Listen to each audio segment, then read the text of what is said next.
Welcome sa ating channel, Neo7 The Ninja Samurai. No, sa lahat nating mga buyers sa Philinvest, sa house and lot,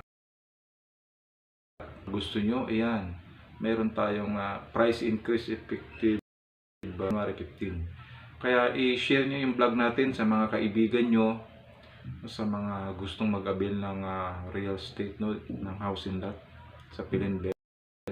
At para ma-aware sila na meron tayong price increase. At January 15 na, kaya mag-reserve na tayo, magpa-tripping na po kayo. At malaki po yan, no? Kasi ang value talaga ng house and lot, no, parang ginto, tumataas ang value ang lupa. Kaya advantage pag nag-reserve na kayo ngayon, nag-avail na kayo. Kasi one valid ID lang, no, government. Natin yung schedule of payment nyo.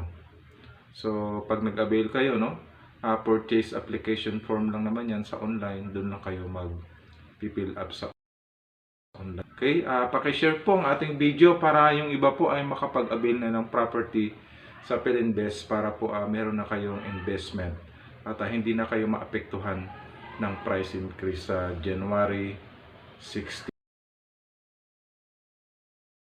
po kayo ng ating